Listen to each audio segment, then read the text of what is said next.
सभी का स्वागत है मेरे चैनल में चिराग एस्ट्रोलॉजी और पार्ट 2 जिसका आप वेट कर रहे थे। बहुत सारे मुझे फ़ोन कॉल्स आए, मैसेजेस आए और मेल्स भी आए और उनमें से कुछ ऐसे भी थे जिन्होंने वास्तु के लिए मुझे बोला था कि कुछ टिप्स देते रहिए तो उसका भी हमको कुछ फ़ायदा हो। तो बीच में मैंने वो बनाया और आप राह देखते रह गए तो उसके लिए सॉरी। लेकिन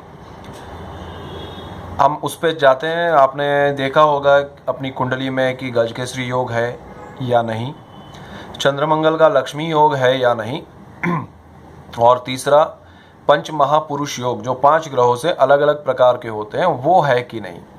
वो सारे योग जिस तरह से होते हैं वो मैंने पार्ट 1 में दिखाया कि केंद्र में 1, 4, 7 और 10 ये 4 जो स्थान है उसमें ये सारे ग्रह पंच महापुरुष योग में एक एक ग्रह जो भी है शनि, मंगल, गुरु, शुक्र, बुध, ये 5 में से कोई एक भी ग्रह अपनी खुद के घर में बैठा है या अपनी राशि में बैठा है और उच्च का है, उसमें से कुछ भी है तो वो योग करता है। पंच महापुरुष में से एक एक योग हर ग्रह करता है। उसी तरह गजकेसरी योग में गुरु और चंद्र, जुपिटर एंड मून दोनों एक साथ बैठे हैं या एक गुरु से चौथे स्थान में चंद्र है, 7वें स्थान में चंद्र है या 10वें स्थान में चंद्र है।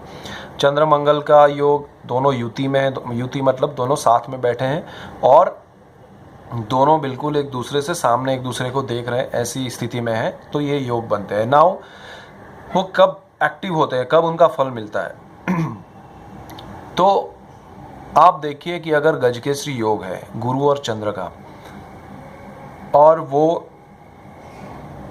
उनकी महादशा आपके जीवन में आ रही है, अगर वो महादशा आपके जीवन में सही समय पे आनी चाहिए। अगर वो महादशा गुरु की महादशा सोच लीजिए बचपन में आई है, आदमी पैदा ही गुरु की महादशा में, आपकी जो पहली महादशा है वो आप जब पैदा होते हैं तो महादशा जो है उसकी कुछ साल की होती है महादशा, जैसे गुरु की 16 साल की, उसमें से आपने कुछ महादशा निकाल दी है, भुक्त हो गई है, तो बाकी जितनी है उतनी महादशा आपकी कुंडली में दर्शाई होगी, उतना पीरियड गुरु का है तो वो महादशा आपके लिए अच्छी रहेगी। उसी तरह मतलब वो आपके जन्म से आप कुछ काम करने तो जाओगे नहीं पैदा होने के बाद, लेकिन आपके घर वालों को, माता पिता को फायदा होगा। वो जिस स्थान से रिलेट करता है, वो जिस स्थान में गुरु होगा उस स्थान से रिलेटेड आपको, आपके परिवार को फायदा होगा।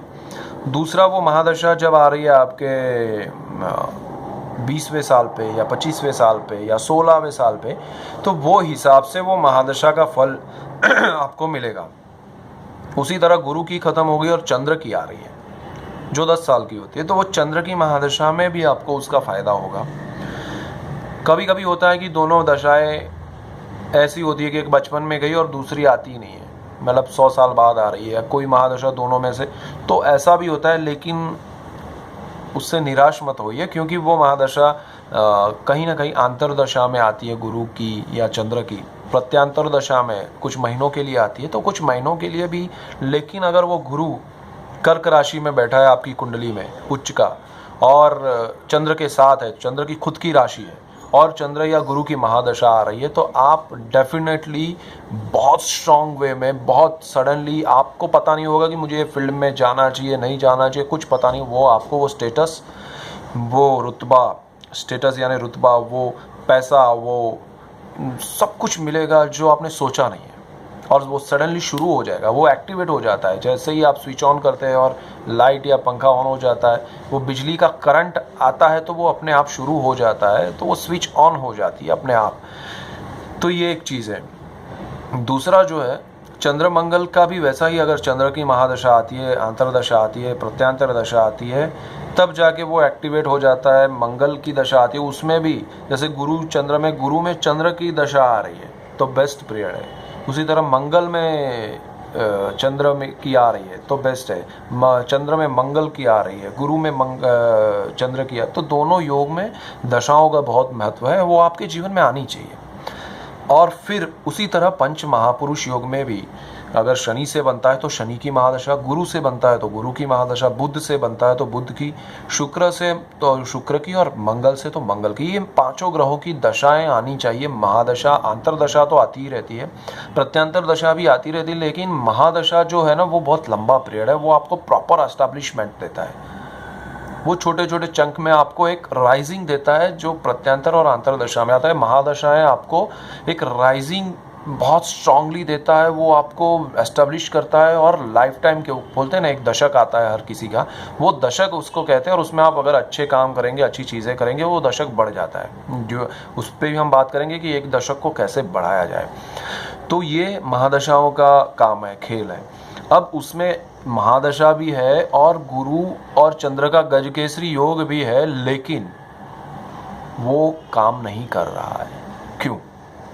ऐसी क्या वजह है कि वो चीज़ हो नहीं रही है? तो जैसे मैंने पहले वीडियो में कहा था कि किसी को आपने देखा कुछ नहीं कर रहा और सडनली वो बहुत आगे निकल गया है, तो वो ऐसे योग होते हैं, ऐसी दशाएं होती है, ऐसा टाइमिंग आता है आपके कुंडली में भी वो चीज़ें। लेकिन अगर सपोज आप सोचिए कि अगर आपकी कुंडली में चंद्र और मंगल का लक्ष्मी हो गया और साथ में राहु है, तो चंद्र राहु का ग्रहण योग भी हो गया, तो वहाँ आप अटकते हैं। जब भी राहु प्रत्यांतर में आता है तो वो कुछ ना कुछ बीमारी लेके आता है। सॉरी।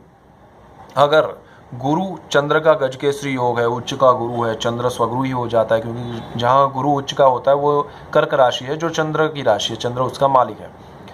तो वहाँ पर राहु बैठ गया तो गुरु राहु का चांडाल योग और चंद्र राहु का ग्रहण योग, 2 योग हो जाते हैं। तो जो चीज़ आपको 100% मिलनी चाहिए, 100% मिलनी चाहिए, वो थोड़ा कम हो जाती है। वो महादशा में मिलनी चाहिए, उसमें भी अगर प्रत्यांतर में राहु आ गया तो वो आपको वो चीज़ लेने नहीं देता है। लेकिन वही राहु उसी महादशा में क्या देगा, कैसे देगा? राहु भी बहुत अच्छी चीज़ें देता है, उसका भी सही वक्त आना चाहिए। तो वो क्या देता है उस महादशा में? अगर वो कुछ नहीं देने देता है तो क्या देने देता है, वो भी हम बात करेंगे। तो आप इसमें समझ गए कि आपकी दशाएं आप देख लीजिए, योग पहले देखिए, उसमें से दशाएं योग में अगर वो है आपकी कुंडली में तो वो दशाएं हैं कि नहीं वो देख लीजिए। दशाओं के बाद आप देखिए कि उसमें कहीं राहु तो नहीं बैठा। अब राहु के बाद केतु भी अगर वहाँ बैठा है तो वो भी उसी तरह ग्रहण योग करता है उन्हीं ग्रहों के साथ, तो वो भी आप देख लीजिए। तो ये सारी चीज़ें देख लीजिए। और पंचमहापुरुष योग में भी राहु केतु किसके साथ कहाँ बैठे हैं, अभी ये सारे योग होने के बाद वो कैसे स्थान के ग्रहों के साथ जुड़े हुए हैं, वो कहाँ दृष्टि कर रहे हैं, वो उच्च के हैं या नीच के हैं, वो भी महत्वपूर्ण है। अगर गुरु चंद्र का गजकेसरी योग है लेकिन गुरु मकर राशि में है तो नीच का हो जाता है, तो वो फल क्या देना चाहिए और क्या देता है वो भी हमें समझना चाहिए। तो गजकेसरी योग होने के बावजूद आपको गुरु की महादशा में शायद अच्छा फल ना भी मिले, तो ये भी देखना ज़रूरी है। वो मैं बाद में बताता हूँ, पहले आप अच्छा क्या मिल रहा है वो देख लीजिए, दशाएं चेक कर लीजिए, और ग्रहण योग तो नहीं है वो भी चेक कर लीजिए। पार्ट 3 में मैं आपको बताऊंगा कि क्या राहु गुरु क्या केतु गुरु, केतु चंद्र, वो सब चीज़ें हो रही हैं और उसके क्या फ़ायदे हैं, उसका नुकसान है तो फ़ायदे भी हैं, वो क्या है वो भी मैं आपको बताऊंगा। तो देखते रहिए, सब्सक्राइब कीजिए और शेयर कीजिए लोगों के साथ, ज़्यादा लोगों तक ये पहुँचे, और मैं चाहता हूँ कि सबको इसका फ़ायदा हो। तो कीप वॉचिंग, थैंक यू।